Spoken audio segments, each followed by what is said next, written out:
Comment vous êtes-vous lancé dans une carrière artistique et en êtes-vous donné les moyens? C'est uniquement par hasard. Un jour, c'était en 1940, juste après la guerre, il y avait un journal de Petit Dauphinois, il s'appelait, et on avait fait au printemps une reproduction de Vincent Van Gogh, Verger, la page du journal. Et ça m'avait bluffé. Et aussitôt, j'étais allé au verger de mon grand-père, il y avait un petit pêcher, et j'ai reproduit ce pêcher. J'étais vraiment très bluffé par la peinture, et c'est ce qui m'a fait découvrir un petit peu la peinture et aimer la peinture. Évoquez-nous la relation que vous aviez avec le monde artistique à l'époque et votre intérêt pour la revue Les Lettres françaises. Oui, alors là, c'était juste après la guerre. J'avais un camarade d'école qui après était devenu peintre, bien sûr, qui m'avait prêté un journal, Les Lettres françaises. À ce moment-là, Les Lettres françaises diffusaient en fin de page les expositions qu'il y avait. Et j'avais vu des Bernard Buffet, j'avais vu des Rébérol, j'avais vu toute cette lignée de peintres d'après-guerre. Et ça m'avait donné envie vraiment de faire de la peinture. Mais c'était quelques années après que j'ai vu ce verger en fleurs. J'essayais de reproduire. J'avais envie de faire de la peinture à cette époque-là. Pouvez-vous nous expliquer brièvement à quoi ressemblait l'art de l'époque d'après-guerre? Je sais que cette période a abordé vos premiers débuts dans le lancement de votre carrière. Comment pouvez-vous nous décrire votre travail durant cette période? Un travail plutôt caractérisé par une palette de brun, de gris et de blanc, que vous aviez vite remplacé par des matériaux ramassés près de chez vous? Je travaillais l'huile d'après les peintres de l'époque. Rébérol travaillait beaucoup avec des ocres, des noirs. Bernard Buffet travaillait avec des blancs, avec des noirs aussi, des grands traits. Et moi, je travaillais également parce que je voyais sur les journaux. Finalement, petit à petit, je n'aimais pas tellement ce travail-là. Quelques années plus tard, j'avais acheté une petite maison en Provence. Et dans cette maison, on l'avait rénovée et j'ai vu tomber de ces toits, de ces déchets, j'avais vu des matières, des tuiles, du ciment, du goudron. Et je me suis dit, au lieu de faire de la peinture avec de la peinture, je pourrais faire de la peinture avec de la matière, avec ces matériaux, avec des collages. Et c'est depuis que j'ai vu cette maison-là, j'ai commencé vraiment à travailler cette période avec des collages, avec ces débris. Mais quelques années auparavant, j'avais quand même vu sur les journaux des tapièces, j'avais vu des tapièces, j'avais vu des buris qui travaillaient également avec des matériaux comme ceci. Et quelques années après, j'étais allé voir à Paris, j'étais allé voir une rétrospective d'un grand peintre parisien que je ne connaissais pas à l'époque, qui était Rauschenberg, et qui également utilisait beaucoup de déchets, beaucoup de matériaux comme ceci. Et ça a été le démarrage fulgurant de cette période de matière. Et petit à petit, après, j'ai évolué en cherchant d'autres matériaux. Comment être parvenu à quitter l'art figuratif pour l'art abstrait? J'aimais pas tellement dessiner. Pour moi, la matière était plus importante que le dessin. La surface était plus importante que le dessin. Je dessinais par la matière dont je disposais les éléments sur la toile. C'était une abstraction. Une abstraction. C'était plutôt un travail de surface et de matière qui m'intéressait. Comment aviez-vous vécu le fait d'être considéré comme matiériste, vous, un artiste autodidacte, vivant en province? J'avais aucun rapport avec Paris. Je faisais des toiles pour moi, pour faire des recherches, mais je faisais des peintures pour moi. À cette époque-là, je faisais des pièces qui me plaisaient, qui m'intéressaient. J'avais envie de découvrir des choses nouvelles, les matériaux que j'avais sous la main. Et donc, vous appréciez le fait qu'on vous considériez comme... À cette époque-là, dans ce courant? je ne pensais pas être peintre à cette époque-là. Je peignais pour mon plaisir. Donc c'était un peu une surprise. Oui, c'était une surprise après de voir que mes camarades me disaient que je faisais des choses intéressantes. J'avais un camarade qui était à Grenoble, qui était parti à Paris, faire de la peinture. C'était un de mes bons amis qui s'appelait André Stamfel, qui a fait la peinture abstraite également après, et qui est très reconnu maintenant. Il m'a dit que ce que je faisais c'était intéressant, qu'il fallait que je continue. Et c'est pour ça que je me suis versé directement dans cette peinture que l'on dit abstraite, mais qui pour moi est figurative, parce que quand je mettais un sac de jute, un sac de pommes de terre, ça me rappelait tout ce que les paysans avaient à la campagne. C'est de la figuration finalement. Un sac, c'est figuratif. Un morceau de charbon que je mets sur une toile, c'est figuratif. Un morceau de bois que je mets sur une toile, c'est figuratif. On voit que c'est du bois, ce n'est pas de l'abstraction. Quel rôle joue la lumière dans vos œuvres et comment la conceptualisez-vous? Alors la lumière, ça c'est très important pour moi. Je ne pensais pas à cette lumière avant. Avant, j'avais fait certaines pièces où je mettais du plomb. J'avais apprécié le plomb, qui était une matière intéressante. Et j'avais vu une grange brûlée dans la campagne.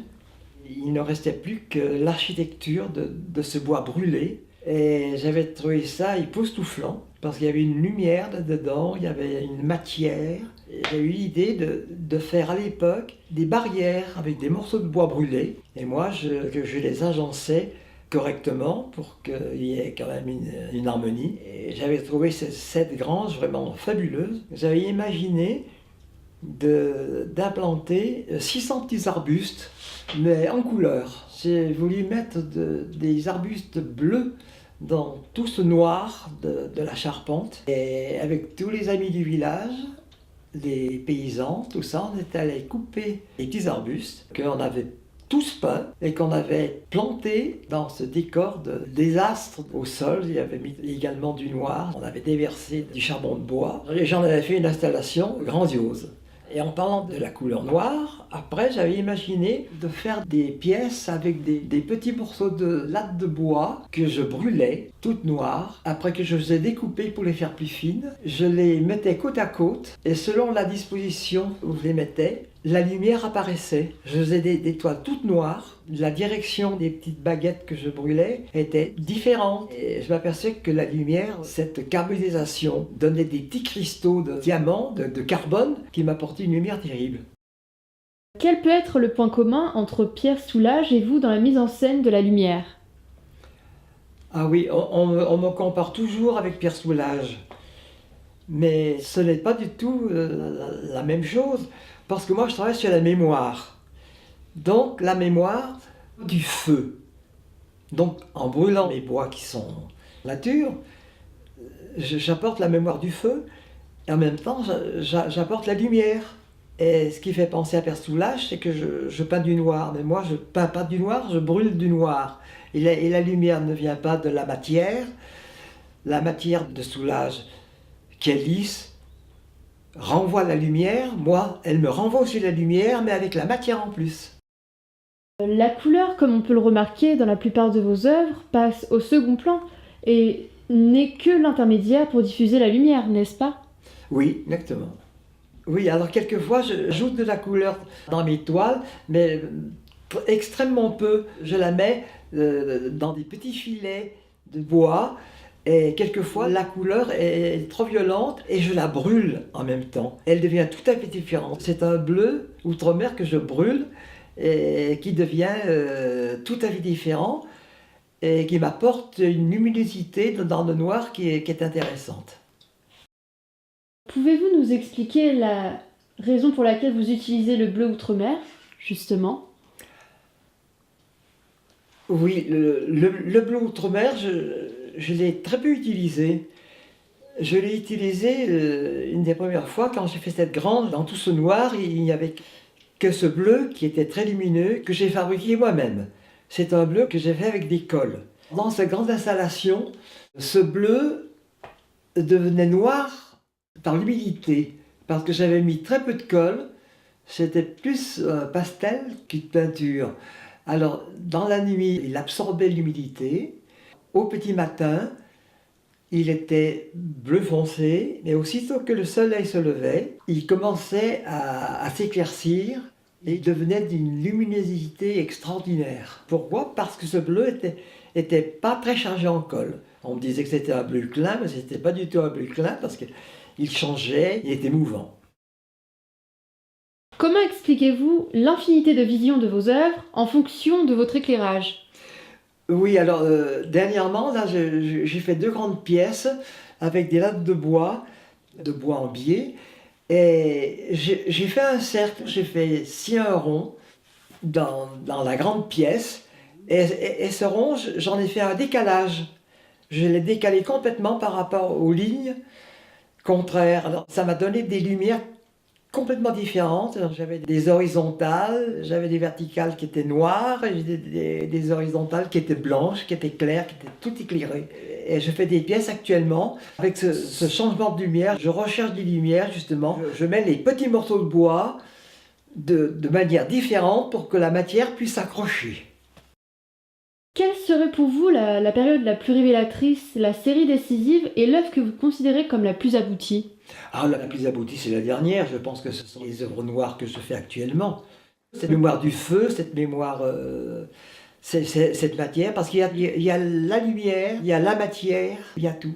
C'est le travail de toute une vie. Le départ, ce sont des tâtonnements. Mais l'aboutissement, moi, c'est vraiment le noir avec ces lumières que je trouve. Avec ces papiers collés que je fais également. 1972 est une année que l'on peut considérer comme importante dans votre carrière, parce qu'elle évoque le moment où vous aviez exposé à la Galerie Laroue à Paris. Vous étiez l'un des plus jeunes artistes parmi ceux qui exposaient, et c'est lors du remballage des œuvres, vous alliez découvrir le papier craft goudronné. Pouvez-vous nous détailler cette trouvaille et comment vous l'avez utilisé à travers vos œuvres? Oui, alors j'avais exposé en 72 à la Galerie Laroue à Paris. Il y avait Marfin, Soulage, il y avait beaucoup de jeunes peintres qui exposaient là-bas à ce moment-là. J'avais exposé des grands zincs avec du goudron. Et quand on m'avait renvoyé ces pièces, elles étaient enveloppées dans un papier craft goudronné. Et quand j'ai arraché ce papier, j'ai découvert à l'intérieur le noir du goudron. Et ça m'avait donné un choc terrible. Et à ce moment-là, je me suis imaginé, pourquoi pas faire des grands collages avec à l'intérieur ce goudron. Alors je prenais ce goudron. D'ailleurs, je vais vous en montrer un morceau. Voilà, c'était des grands morceaux de goudron. Alors je les prenais comme ceci. Ils étaient en deux. Et après, j'arrachais et je découvrais après ce noir.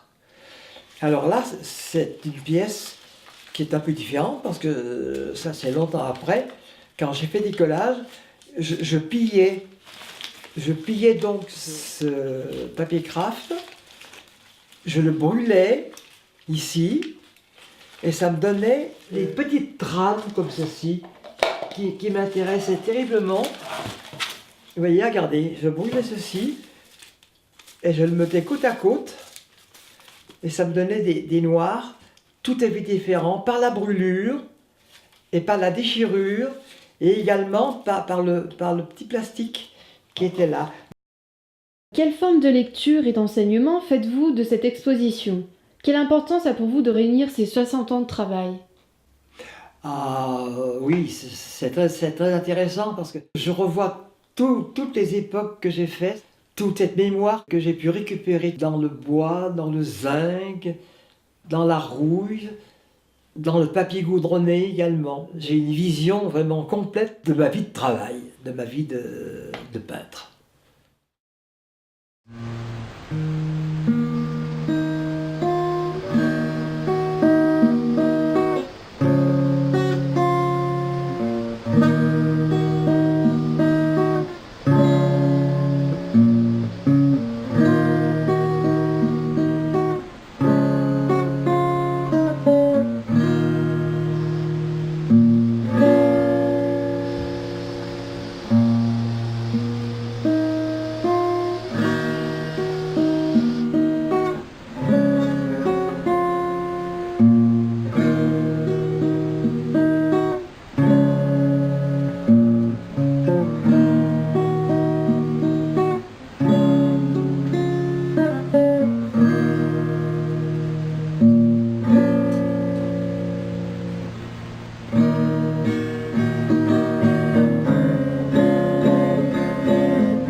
Have you met Miss Jones?